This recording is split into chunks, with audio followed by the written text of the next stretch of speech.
가르치라, 마땅히 행할 길을 아이에게 가르치라 라는 제목으로 말씀을 함께 나누겠습니다. 어린이 주일이다 보니까 아무래도 자녀 교육, 또 어떤 부모가 되어야 할지, 또 어떻게 교육해야 될지에 대한 내용을 함께 다룰 텐데, 일부 예배 때 한번 설교를 해보니까 조금 평소보다는 한 5분, 10분 정도 긴 것 같습니다. 그래도 우리가 유익하게 마음에 새기는 시간이 되었으면 합니다. 자녀를 키우는 모든 부모님들의 공통적인 바람은 내 자녀가 바르게 잘 자라게 되는 것 아닐까 생각해 봅니다.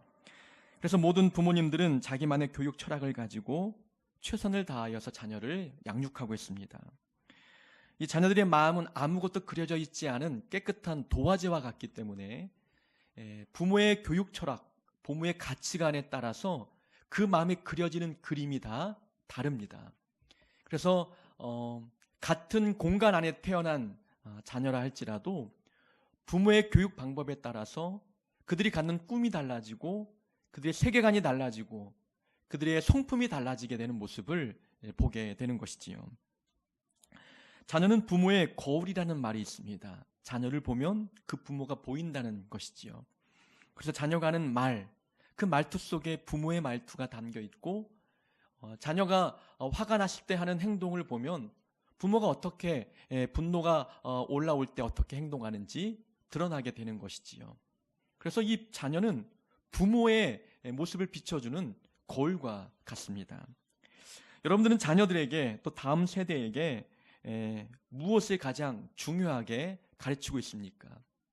자녀를 키우면서도 무엇을 가장 중요하게 가르쳐야 될지 모르고 가르치는 분들이 많이 있다는 것이지요. 나는 부모로서 삶에서 가장 중요하게 생각하는 것이 무엇일까? 이걸 한번 어떻게 생각해 보면 알 수 있냐면, 내가 죽음 직전에 놓여 있을 때에 나의 임종을 바라보기 위해서 모여든 자녀들에게 마지막 내가 어떤 말을 해줄지, 마지막 유언으로 남기는 말이 무엇인지를 곰곰이 생각해 보면은 그것이 그 부모가 가지고 있는 가장 중요한 생각, 중요한 가치관입니다. 저는 그래서 마지막 죽는 순간에 자녀들에게 꼭 두 가지를 전달하고 싶습니다. 그것을 늘 젊지만 지금도 마음에 품고 있죠. 하나는 신앙생활 열심히 해라. 그리고 또 하나는 형제간에 우애 있게 지내라. 이 두 가지는 죽는 순간에 마지막 자녀들에게 남기고 싶은 마지막 유언이지요. 목사이기 때문에 신앙생활을 잘해라, 이렇게 모범답안처럼 이야기하는 것이 아닙니다. 저도 어릴 적부터 부모에게 신앙교육을 받고 자라왔기 때문에 지금 48년 동안 생활해 보니까 신앙교육이 없었다면, 나에게 신앙이 없었다면 어떻게 이 인생의 과정들을 거쳐왔을지 참 난감할 때가 많거든요. 그래서 부모님이 저에게 신앙교육만큼 잘 시켜준 것에 대해서 감사한 마음이 있죠. 경험을 통해서 비추어 보니 자녀들에게 가장 필요한 것은 신앙교육이라는 것을 깨닫게 됩니다. 우리 아버님은 신앙교육하는 일에 있어서 굉장히 열심히셨고 또 엄하셨습니다. 초등학교 한 4, 5, 6학년쯤 되었을 때 가정예배를 드렸는데, 가정예배 드리는 시간이 새벽 5시였습니다. 그러니까 집에서 새벽 예배를 드리는 거예요. 자다가 이제 부모님이 깨우면 일어나서 눈을 비비고 막 잠이 쏟아져 오는 그 시간대에 앉아서 새벽 예배를 드리는데, 또 새벽 예배의 내용은 성경을 암송하는 거였습니다. 마태복음 5, 6, 7장, 이제 예수님의 설교가 담겨 있는 산상보훈 또는 산상순이라고 하는 이 마태복음 5, 6, 7장을 외우는 거예요. 하루에 한 절씩 그 외우는 구절이 늘어납니다. 오늘 마태복음 5장 1절을 암송했으면 내일은 1절과 2절을 외우고 그 다음날은 1, 2, 3절 외우고, 그러니까 가정예배가 늘어날수록 외워야 되는 구절이 늘어나는 겁니다. 잠은 쏟아지고 또 암송하다가 틀리면 야단맞을 것 같은 이 무서움이 드는 거예요. 정신을 바짝 차리려고 해도 잠이 쏟아지니까 정신이 들지 않는 겁니다. 우여곡절 때 예배가 마치면 바로 또 쓰러져서 잠을 자야 되는 것이 그 당시의 모습이었죠. 그때는 정말 그게 하기 싫었던 일 중에 하나였습니다. 그런 기억이 있어서 그런지 우리 자녀들에게는 그런 부담은 주지 않고 있는지도 모릅니다. 제 고등학교를 졸업하자마자 아버지는 저에게 주일학교 어린이 부서 교사를 하라고 말씀하셨어요. 연말에 보통 반편성이 이루어지고 교사가 충원이 되어서 반 배정이 다 끝납니다. 근데 제가 2월 달에 고등학교를 졸업했기 때문에 3월부터 교사를 하라는 겁니다. 아니 이제 반편성이 다 끝났고 교사가 다 이미 임명이 되어서 끝났는데 지금 내 자리가 없는데 어떻게 교사를 할 수 있겠느냐라고 안 하겠다고 이야기했는데 아버지께서 직접 어린이 부서 부장집사님께 전화를 하는 겁니다. 우리 아들 교사 시켜달라고 부탁하는 거예요. 그 교사를 시켜주는데 반이 없잖아요. 그러니까 반을 우여곡절 끝에 하나 만들어 놓았는데 그게 새가족 반이었습니다. 어린이반 새가족반은 새 친구가 나와야 공과 공부를 하고 이 반 운영이 되잖아요. 근데 또 교재도 만들어주지 않는 겁니다. 그래서 교재를 구하기 위해서 1시간 버스를 타고 서울에 나가서 말씀사라고 하는 이 기독교 백화점에 가서 교재를 제가 보고 골라왔어요. 그래서 첫 주부터 새가족이 있었기 때문에 그 아이를 앉혀놓고 한 2-3명이었던 것 같아요.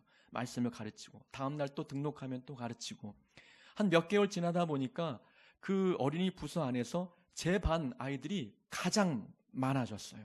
교사들에게 20살 때 칭찬도 듣기도 하고 그때는 그게 부모님의 어떤 압박에 의해서 교사 생활을 했지만 지나고 보니까 목회의 큰 자산이 되었고 삶을 살아가는 데 있어서 그것이 부모님의 신앙 교육이었다는 것을 깨닫고 굉장히 삶에 도움이 된다는 것을 깨닫게 됩니다. 그래서 경험을 통해서 제가 지금껏 경험해 보니까 자녀에게 신앙 교육이 얼마나 중요한지를 알게 됩니다. 신앙 교육을 하면 삶에 많은 유익이 있지만 그 중에 3가지 가장 큰 유익이 무엇인지를 한번 뽑아봤습니다. 첫 번째는 신앙 교육을 받은 자녀들은 하나님을 두려워합니다. 하나님이 살아계심을 느낍니다. 그래서 절대로 나쁜 길로 가지 않는다는 거예요. 부모님들이 가장 큰 소망은 무엇입니까? 내 자녀가 바른 길로 가는 것 아니겠어요? 자녀들이 공부 잘하고 또 건강하고 그리고 성공하고 돈을 많이 벌면 참 좋잖아요. 그런데 그런 것도 자녀가 바른 길로 가야 주어질 수 있고 또 꿈꿀 수 있는 소망들이지 자녀가 나쁜 길로 걸어가는데 성공하길 바라고 또 돈을 많이 벌길 바라겠습니까? 다른 거 필요 없으니 그냥 옳은 길, 바른 길로만 가면 좋겠다 하는 것이 부모의 마음이라는 것입니다. 근데 이 자녀가 바른 길로 가게끔 하기 위해서 부모가 늘 따라다니면서 일일이 자녀를 컨트롤하고 가르칠 수 없어요. 하루 24시간 중에 자녀와 함께 있는 시간이 그렇게 많지 않다는 겁니다. 하루의 대부분의 시간은 자녀들이 부모가 보이지 않는 곳에서 생활한다는 거예요. 그런 삶의 자리에서 이 자녀들이 어떻게 생활할지 부모는 모른다는 것입니다. 어떤 일을 하고 있는지, 누구를 만나고 있는지 부모는 알 길이 없어요. 근데 이 자녀의 마음에 신앙이 들어가고 믿음이 들어가고 하나님 살아계심을 알면 부모가 없는 곳에서도 하나님을 느끼고 하나님을 두려워하는 마음에 헛된 일을 하지 않게 된다는 겁니다. 제 경험을 말씀을 드리면 20살 때 이제 재수할 때였죠. 친구들과 함께 어울려 술을 마신 적이 있습니다. 목사의 아들이 술을 마신다는 거 부모가 알면 이제 깜짝 놀랄 일이었지요. 그때가 이제 수요일이었습니다. 부모님은 수요 예배에 참여하고 저는 친구들과 함께 이제 그 경기도 송취에 가보면은 그 전통 주막집이 있어요. 분위기가 굉장히 좋습니다. 눈이 내리면 운치가 있어서 많은 여인들이 그곳을 찾아요. 차도 많이 다니지 않기 때문에 두 여인의 발자국이 딱 남겨지는 곳입니다. 야외 미술관도 있고 그리고 전통 주막집이 있기 때문에 동동주를 팔아요. 동동주에 그 볶은 김치와 살짝 뜨거운 물에 데친 두부 이거랑 이제 먹으면 굉장히 맛있잖아요. 근데 술 맛을 모르지만 그 분위기가 좋은 거예요. 친구들과 함께 어울리고 얘기하고 술 기운에 이것저것 얘기하는 게 너무 좋아서 그날은 술을 먹고 싶은 거예요. 근데 저는 맥주 한 잔만 마셔도 얼굴이 빨개지거든요. 들킬 수밖에 없어요. 근데 동동주를 먹고 이제 먹고 난 뒤에 후회가 되는 거예요. 어떻게 하지? 집에 어떻게 갈까?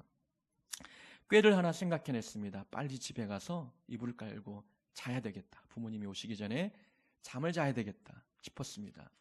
근데 7시 반 저녁 예배니까 8시 반에 끝나고 서울에서 집에 들어오시면 9시 반, 10시가 될 것 같아요. 근데 시간이 점점 촉박해 오는데 집에 제가 늦게 도착했습니다. 빨리 이불 깔고 잠옷으로 갈아입는데 부모님이 들어오시는 거예요. 근데 빨리 나가서 인사를 해야 되는데 인사를 할 수가 없잖아요. 얼굴이 빨개졌기 때문에. 근데 아버님이 문을 열고 방에 들어오셨어요. 다녀오시자고 얼굴을 푹 숙이고 있습니다. 그리고 이제 태어난 척 잠옷을 잠그는데 손이 떨려가지고 안 잠기는 거예요. 이게. 근데 부모님이 아버님이 아시고 술 마셨냐? 예, 마셨습니다. 그랬더니 엄마 알기 전에 빨리 자라 이렇게 얘기하시더라고요. 부모님이 함께 있으면 부모님이 무서워서라도 다른 짓 못해요. 이제 21살 때 군대에 입대했습니다. 군대 가보면 한 달에 한 번씩 내무반에서 회식이 있었어요. 근데 회식하면 군인들은 다 술을 마시지 않습니까? 그런데 이제 군바리들도 회식합니다. 이제 술을 마시는데 그때는 제가 목사 아들이라는 것을 모든 사람들이 알고 있었기 때문에 술을 마시지 않았어요. 근데 후임병 이제 2등병 갓 들어온 친구가 술을 마시지 아니하면 이제 선임병들이 괴롭히잖아요. 술 마시라고 이제 강요합니다. 술 마시지 않으면 제 동기를 때리는 거예요. 절 때리면 좋은데 동기를 막 때리는 겁니다. 여기 물렀으면 내가 군생활 내내 술을 마셔야 되겠다는 생각이 들어서 끝까지 마시지 않고 거절했어요. 근데 부모님이 함께하지 않았기 때문에 저에게는 자유가 있었고 성인이었기 때문에 제 마음대로 해도 누구도 타치하지 않을 수 있었어요. 근데 제 마음에는 하나님이 계셨다는 겁니다. 부모님은 함께하지 않았지만 하나님이 계시기 때문에 부모님이 없는 그 자리에서도 하나님이 보고 있다는 생각하에 내 행동을 바르게 하려고 노력했다는 거예요. 신앙교육이 자녀에게 이루어지면 부모가 일일이 따라다니지 않아도 자녀는 바른 길로 가요. 부모 때문이 아니라 하나님 때문에 그렇게 옳은 길로 가게 된다는 것입니다. 하나님이 두렵기 때문에, 하나님이 살아있음을 알기 때문에, 부모님은 따라다니지 않지만 하나님은 내가 가는 모든 곳에 함께 계시는 분이기 때문에 하나님을 생각하면서 옳은 길로 갈 수밖에 없다는 것이지요. 그래서 마땅히 행할 길을 아이에게 가르치라. 그리하면 늙어도 그것을 떠나지 아니하리라. 어릴 때 아이에게 하나님을 가르치면 평생 하나님을 떠나지 않는 삶을 살게 된다는 것이 오늘 본문의 말씀입니다. 신앙 교육을 받으면 또 두 번째 가장 유익한 점이 있습니다. 자녀들이 실패 앞에서 절대로 절망하지 않는다는 겁니다. 어떤 어려운 일이 있어도 소망을 잃지 않는 거예요. 오늘날 많은 사람들이 자살하는 이유 중에 하나가 소망이 없기 때문에, 절망하기 때문에 그렇지 않습니까? 근데 믿음이 들어오면 어떤 일이 있어도 실패를 교훈 삼아 더 성장하려고 하지 실패 앞에 절망하지 않는다는 겁니다. 그래서 늘 자녀들에게 간혹 이렇게 얘기해요. 아무리 힘들어도 스스로 목숨만큼은 끊지 말아라. 하나님이 함께 하시면 어떤 일이 있어도 실패하지 않는다, 절망하지 않는다라는 것을 꼭 머릿속에 새겨 넣어주려고 하는 것이지요. 우리도 자녀들이 실패 앞에서 절망하지 않았으면 좋겠다라는 것이 부모의 마음입니다. 우리가 살아보니까 뜻대로 되지 않는 일들이 너무나 많잖아요. 좌절하고 절망하고 패배감에 사로잡힐 때가 너무나 많다는 겁니다. 그것을 극복하려고 노력하다 보니까 우울증에 빠지기도 하고 화병에 걸리기도 하고, 이 삶을 살아보니 자녀에게 정말 필요한 것은 힘들 때 담대한 마음을 갖는 것, 어떤 일이 있어도 절망하지 않는 마음을 갖는 것이 무엇보다 중요하겠다라는 것이 부모가 되어보니까 아는 겁니다. 학창시절 제 방에는 부모님이 걸어놓으신 액자가 하나 있었습니다. 맥어더 장군의 기도문이었어요. 인천 상륙작전을 이제 주도했던 맥어더 장군이 이 하나님께 기도할 때 당신의 자녀가 어떻게 성장하면 좋겠다라는 것을 기도에 담아서 이제 기도문을 적어 놓은 것이지요. 한번 읽어드리겠습니다. 내게 이런 자녀를 주옵소서. 약할 때에 자기를 돌아볼 줄 아는 여유와 두려울 때에 자신을 잃지 않는 대담성을 가지고 정직한 패배에 부끄러워하지 않고 태어나며 승리에 겸손하고 온유한 자녀를 내게 주옵소서. 생각할 때에 고집하지 않게 하시고 주를 알고 자신을 아는 것이 지식의 기초임을 아는 자녀를 내게 허락하여 주옵소서.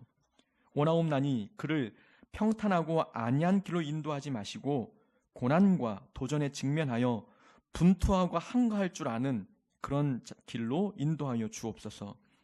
그리하여 폭풍우 속에선 용감하게 싸울 줄 알고 패자를 관용할 줄 알도록 가르쳐 주옵소서. 자녀의 마음이 깨끗하고 그 목표가 높은 그런 자녀를 주옵소서.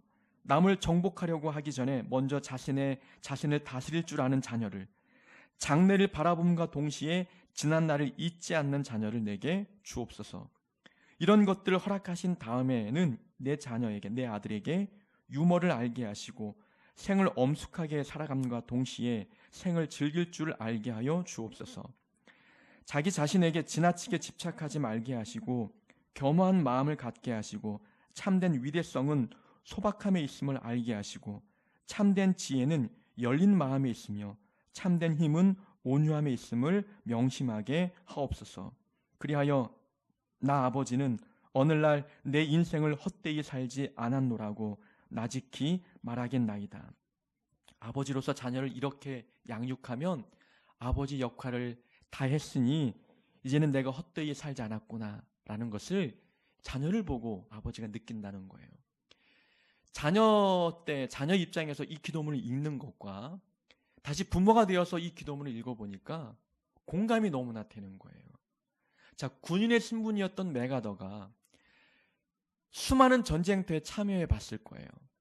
이 전쟁터에서 승리 아니면 패배잖아요. 근데 그 패배가 몸 다치는 곳을 그치는 것이 아니라 목숨이 왔다 갔다 하는 그런 결과를 초래할 수 있는 패배라는 겁니다. 이 패배, 군인이 패배한다는 것은 정말 두려운 일이에요. 그런데 그의 기도 제목의 가장 첫 번째는 약할 때에 자기를 돌아볼 줄 아는 여유와 두려울 때에 자신을 잃지 않는 대담성을 가지고 정직한 패배에 부끄러워하지 않고 태어나며 승리에는 겸손하고 온유한 자녀를 내게 주옵소서. 자, 약할 때, 이 전쟁터에 참여하는 군인이 얼마나 두렵겠어요. 그러나 약할 때에 자기를 돌아볼 줄 아는 여유의 마음, 그리고 두려울 때에 자신을 잃지 않는 대담성, 무서울 때에 그것을 견뎌낼 수 있는 힘과 용기와 담대함이 이 자녀에게 있기를 바라는 거예요. 군인의 아버지로서 정말 그의 경험에서 나온 가르침, 소망이었다는 것입니다. 우리는 군인은 아니지만 우리가 삶을 살아보니까 정말 필요한 것은 담대함, 자기 삶을 대할 수 있는 이 담대함이 자녀에게 있기를 바라는 것, 부모의 가장 큰 소망 아니겠습니까? 많은 패배, 많은 실패를 경험했잖아요. 뜻대로 되지 않을 때 그 마음이 얼마나 아플지 우리는 느껴보았습니다.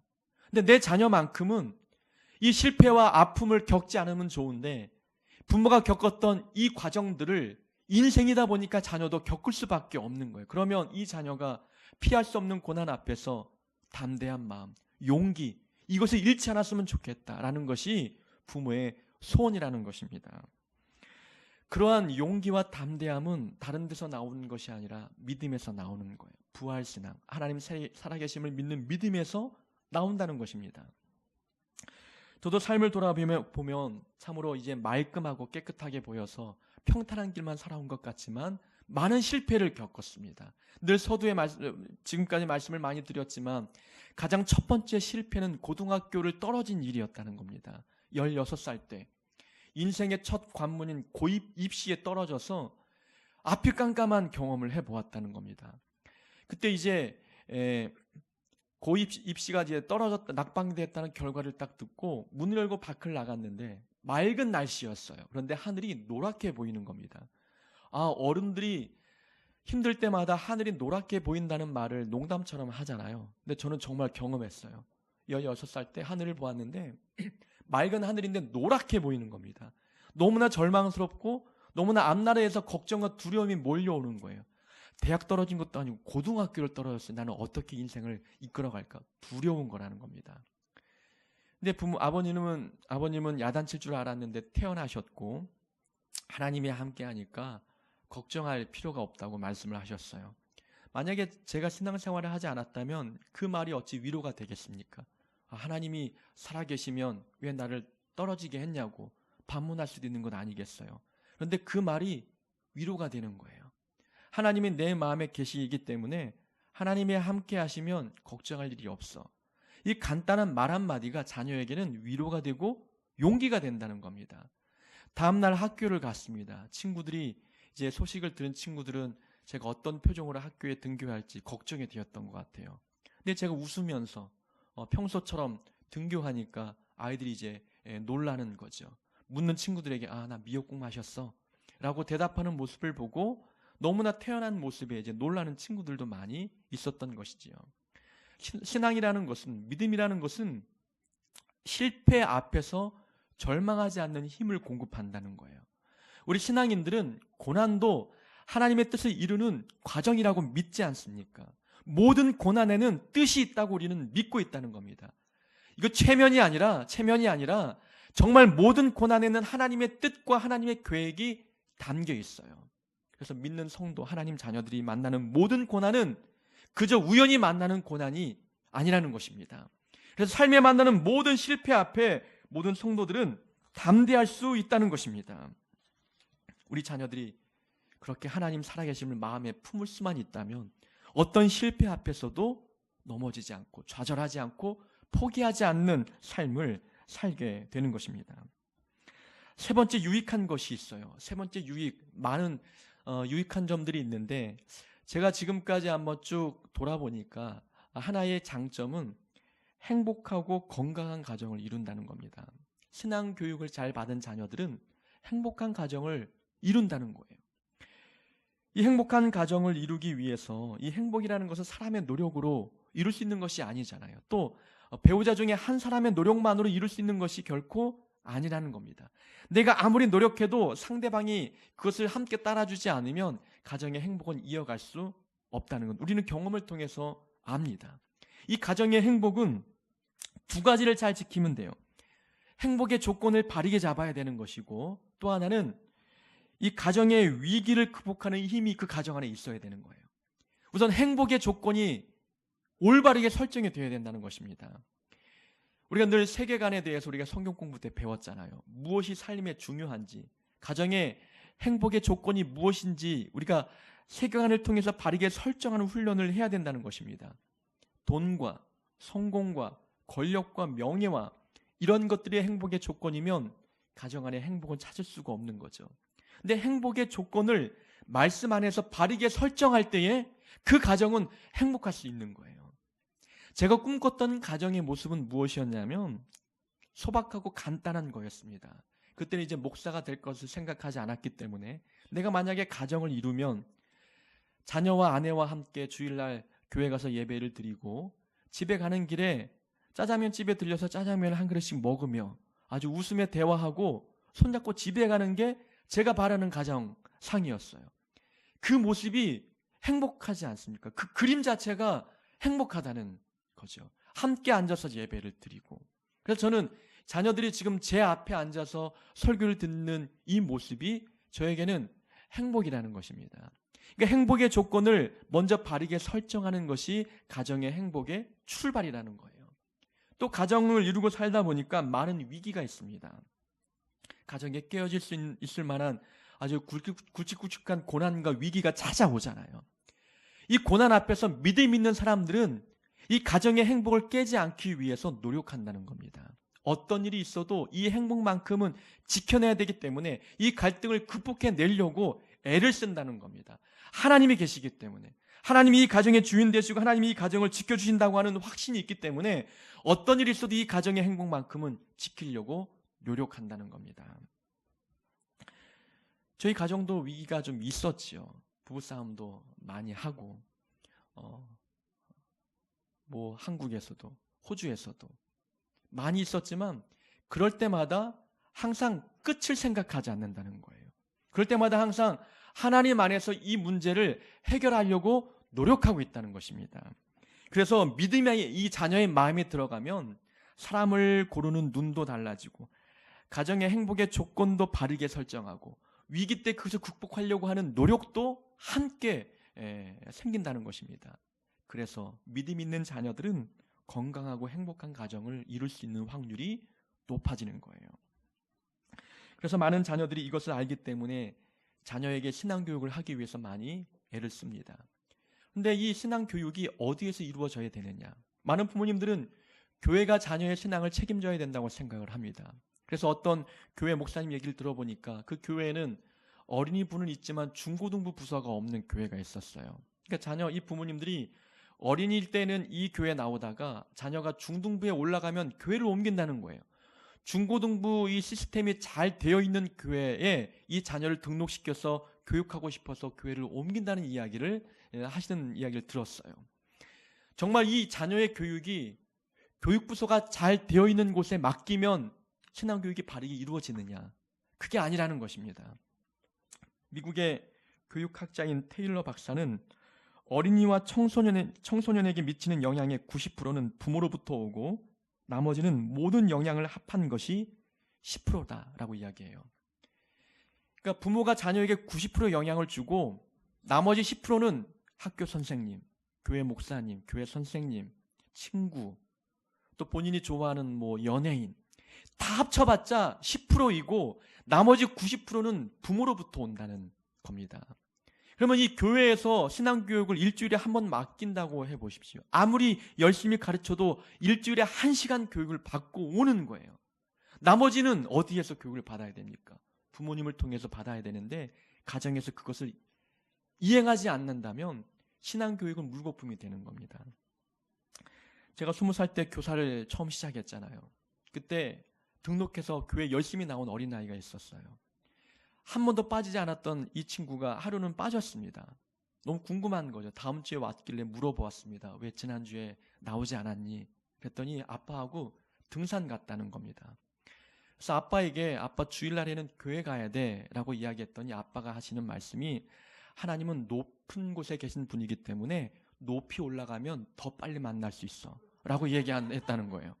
농담으로 얘기했겠지만 그런 부모의 말 한마디와 행동 하나가 자녀에게 영향을 주고 교회를 빠져도 된다고 하는 아니란 생각을 불어넣어 준다는 거죠. 교회에서 아무리 교사가 열정을 가지고 가르친다 할지라도 가정에서 부모님이 신앙 교육을 하지 아니하면 그 신앙 교육은 자녀에게 이루어지지 않는다는 겁니다. 많은 부모님들이 자녀 양육을 위해서 책도 보고 어떻게 양육할 것인지 많은 방법들을 찾아보는 분들 많이 계시잖아요. 근데 방법이 중요한 게 아니에요. 어떻게 가르칠지 스킬이 중요하지 않는다는 겁니다. 자녀에게 좋은 부모가 되어주는 것이 자녀 교육에 매우 중요한 거예요. 자녀 앞에서 정직하고 바르고 합리적인 삶을 살아가는 부모의 모습을 보여주는 것이 다른 좋은 교육 방법보다도 훨씬 더 효과적이라는 겁니다. 그러면 자녀에게 신앙 교육도 어떻게 하는 게 중요하냐? 어떤 교회, 어떤 교육부서 가는 게 중요한 게 아니라 부모인 내가 하나님 앞에 바르게 사는 겁니다. 내가 하나님 앞에 올바른 신앙생활을 하는 모습을 보여주는 것이 자녀에게 올바른 신앙교육이 이루어지는 방법이라는 것이지요. 내가 하나님 앞에 정직하고 또 하나님을 사랑하는 마음을 보여주는 것이 중요한 거예요. 어릴 적에 항상 기억에 남는 장면이 있습니다. 어머니는 항상 첫 집을 가졌던 적이 있어요. 우리 늘 새빵살이 하다가 첫 집을 빚을 내서 하나 가졌는데 어머니가 기쁘잖아요. 그러니까 매일매일 방을 깨끗이 청소하는 거예요. 어머니 젊으셨을 땐 청소를 굉장히 깔끔하게 하셨습니다. 그래서 양말이 어디 있는지 물어보면 다 아셨어요. 서랍까지 다 정리가 끝났죠. 그래서 안방을 깨끗이 정리한 다음에 상을 하나 펴놓고 성경을 읽는 그 모습이 아직까지 기억에 남는 거죠. 그런 모습이 자녀의 마음에 새겨지면 자녀는 결코 헛된 길로 가지 않는다는 거죠. 말보다도 어떻게 사는지 모습을 보여주는 것이 자녀에게는 가장 큰 효과적인 신앙교육 방법이라는 것입니다. 교회에서 사역을 많이 하다 보니까 많은 부모님들이 자녀를 신앙교육하는 모습을 보았어요. 어떤 부모님들은 참 열정적이고 바르게 신앙교육을 하지만 어떤 분들은 그 방법을 몰라서 굉장히 좋지 않은 모습을 보이는 분들도 계시죠. 잘못된 신앙교육의 예들을 한번 4가지 뽑아봤어요. 어떤 부모님은 기도만 하는 부모님이 계셔요. 자녀를 위해서 열심히 기도하면 하나님이 알아서 이 자녀를 키워줄 줄로 생각을 하고 있다는 거죠. 어찌 보면 맞는 말 같지만 이것은 부모로서 해야 될 책임을 다하지 않는 어떤 부모로서의 직무유기와 같은 거죠. 탈무드에 보면 이런 지혜의 말씀이 있습니다. 하나님은 직접 모든 아이들에게 갈 수 없기 때문에 어머니와 아버지를 보냈다라는 말이 있어요. 그러니까 하나님이 왜 자녀들에게 가지 못하겠습니까? 다 가시죠. 그러나 부모의 책임을 강조하고 있는 지혜라는 거죠. 부모로서 자녀에게 어떻게 해야 되는지를 알려주는 겁니다. 그래서 부모는 자녀를 위해서 기도해야 되지만 이 자녀에게 필요한 모든 것을 가르쳐야 합니다. 예절, 도덕, 윤리, 친구와 관계를 맺는 법, 식사 예절, 전화 예절 모든 것들을 가르쳐야 될 책임이 부모에게 있다는 것입니다. 그게 신앙교육인 거예요. 기도하고 기도와 더불어 삶의 모든 사회성, 도덕성, 윤리를 다 가르쳐야 될 책임이 우리에게 있다는 것입니다. 그걸 하지 않고 기도만 하는 것은 하나님께 모든 걸 다 떠맡기는 이 행위는 부모로서 해야 될 책임을 포기하는 것과 다를 바 없다는 것이지요. 또 어떤 부모님은 성인도 하기 힘든 신앙 훈련을 자녀에게 시키는 분도 있었습니다. 학교 끝나고 집에 가면 숙제도 해야 되는데 성경도 읽어야 되고 암송도 해야 되고 또 필사도 해야 되고 신앙일기도 써야 하고 학원 갈 것도 다 학원도 다니고 이 아이가 놀 시간이 없는 거예요. 그럼 그렇게 신앙 훈련을 열심히 시키면 아이가 성품이 바르게 자라야 되는데 이 아이를 보니까 너무 짜증스러운 아이로 성장하고 있는 겁니다. 부모님이 상담할 때 그 시키지 말라고 말씀을 드렸어요. 시키지 말고 오히려 이 아이가 이 일 때문에 짜증스럽게 성장하고 있다면 이것은 신앙의 열매를 거둘 수 없는 일이라고 말씀을 드렸죠. 그 뒤로 이제 다 하지 않는 모습을 이제 보여주기는 했죠. 근데 많은 부모님들이 종교적 행위를 가르치는 것이 신앙 교육이라고 착각하고 있다는 겁니다. 신앙 교육은 하나님의 사랑을 보여주는 겁니다. 하나님의 용서를 보여주는 거예요. 그래서 부모가 자녀를 사랑하는 모습을 보여주는 것이 하나님의 사랑을 가르치는 겁니다. 자녀를 용서하는 이 부모의 용서를 통해서 자녀들은 하나님의 용서를 배우게 되는 것이죠. 성경을 얼마나 잘 읽고 암송하고 그게 중요한 것이 아니라 하나님의 사랑을 느끼는 겁니다. 아, 내가 죄인인데 하나님이 나를 사랑하셔서 나를 구원하셨구나. 하나님이 나를 용서해 주셨구나. 이것을 배운 자녀는 어디에 가든지 사랑을 베풀고 용서 베푸는 자녀로 성장하게 되는 것이지요. 신앙교육은 종교적 행위를 가르치는 것이 아니라 기독교의 핵심인 사랑과 용서를 가르치는 것이 무엇보다 중요한 것이지요. 또 신앙교육을 지식교육 수준에서만 만족하는 분들도 계십니다. 성경 지식을 많이 알면 신앙교육을 잘 한다고 생각을 하죠. 그러나 신앙교육은 생활교육입니다. 행동교육, 행함교육이라는 것이죠. 저도 어릴 적에 이제 성경 암송을 좀 부모님 많이 시켜서 마태복음 5, 6, 7장을 다 외웠던 적이 있어요. 대회도 나갔죠. 상은 타지 못했는데 그런 대회 나가서 자녀가 상을 받아오면 부모로서 기쁘겠지요. 근데 상을 받았다고 해서 신앙교육이 잘 이루어졌다? 장담할 수 없다는 겁니다. 삶을 봐야 되는 것이죠. 제가 이제 어린이 부서부터 청년부까지 다 교육해 본 결과 각 세대마다 필요한 생활교육이 있다는 것을 발견했어요. 어린이들에게는 예절 교육이 신앙 교육입니다. 어린이에게는 예절을 가르치는 것이 올바른 신앙인으로 자라가게 만드는 거예요. 중고등부 시절 때는 이 아이들에게 부족한 것은 약속을 지키는 것, 시간 약속, 친구와의 약속, 부모와의 약속, 약속을 지키는데 매우 취약한 시기가 중고등부 시절인 거예요. 아이들이 약속을 해도 지키지 않는 모습들을 많이 보았지요. 이 시기에는 약속을 지키는 것이 이들에게는 신앙이겠구나 라는 것을 깨닫는 거죠. 청년 때에는 책임감입니다. 내게 주어진 일을 충성스럽게 감당해내는 것, 또는 나와 만나는 사람을 끝까지 책임지려고 하는 것, 누군가 관계를 맺으면 그 관계를 끝까지 이어가기 위해서 책임지는 것, 책임감이 이 청년들에게는 신앙이라는 겁니다.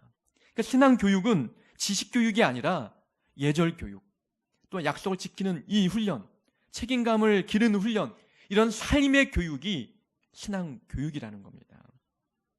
신앙 교육을 지식 교육 수준으로 만족해서는 결코 안 되는 것이죠. 또 어떤 부모님들은 말로는 신앙을 강조하지만 행동으로는 성공을 강조하는 부모님들이 있다는 겁니다. 부모의 양면성을 보고 자녀가 자라면 신앙 교육이 바르게 이루어지지 않는 거죠. 교회 가라, 하나님 잘 섬겨라 말은 하지만 그런 행동으로는 돈이 중요하다, 또 행동으로는 학교가 중요하다, 대학이 중요하다, 공부가 중요하다라고 무언의 행동으로서 말을 하고 있다는 거죠. 그래서 예전 동덕여대 총장이었던 손봉호 총장은 이렇게 이야기했습니다. 우리나라에는 기독교, 불교, 유교보다 더 강력한 종교가 있다. 그것은 대학교다라고 이야기합니다. 이 대학교를 얼마나 강조하는지 다른 종교의 힘보다도 대학교의 힘이 크다는 거예요. 그래서 19년 동안 오직 대학만을 목표로 이 자녀를 가르치고 있는 부모의 모습을 풍자하는 이야기이죠. 19년 동안 신앙교육을 열심히 하면 이 아이는 분명 실패하지 않을 거예요. 근데 19년 동안 대학교를 목표를 두고 자녀를 키우고 양육하기 때문에 신앙교육이 뿌리내리지 못하는 일들이 있다는 것입니다. 우리가 말로 자녀에게 신앙이 중요하다 이야기하면 행동으로도 신앙이 정말 중요함을 보여줘야 되는 겁니다. 시험 기간이 되어도 교회 보내야 되는 것이고, 중요한 다른 일이 있어도 예배만큼 하나님 섬기는 일만큼은 소홀히 여기지 않도록 가르치는 것이 무엇보다 중요하다는 것입니다. 어릴 적 신앙교육은 그 어떤 교육보다 중요합니다. 신앙교육은 인생의 방향을 결정하는 일이기 때문에 중요한 거예요. 인생의 방향을 올바르게 하지도 않았는데 성공, 돈, 명예, 권력 이런 것들이 들어온다 한들 그게 왜 중요하겠습니까? 방향이 잘못되었는데. 신앙교육은 인생의 방향을 바르게 설정하는 그런 교육이기 때문에 다른 어떤 교육보다도 먼저 우선되어야 합니다. 신앙교육의 핵심은 하나님을 경외하도록 만드는 겁니다. 하나님을 두려워하도록, 하나님을 존경하도록, 하나님을 인식하고 살아가도록 만드는 것이 신앙교육의 핵심입니다. 하나님을 잘 경외하는 사람들은 부모에게도 효도합니다. 부모를 공경하는 것이지요. 자기의 삶을 올바른 길로 가도록 자기를 채찍질하고 절제하고 그렇게 통제합니다. 실패를 만나도 낙망하지 않게 되는 일들도 있게 되는 것이고, 자기의 가정을 바르고 건강하고 행복하게 끌어가려고 하는 노력들이 신앙을 통해서 나오게 되는 것입니다. 신앙교육은 말로 하는 것이 아니라 삶으로 보여주는 것입니다. 우리 부모들이 다음 세대 앞에서 또 내 자녀 앞에서 올바른 신앙생활을 함으로 말미암아 신앙교육이 이 후손들에게 잘 전달되어질 수 있는 그러한 일들이 우리 가정 안에, 우리 교회 안에 이루어지기를 주의 이름으로 축원합니다. 우리 함께 기도하겠습니다.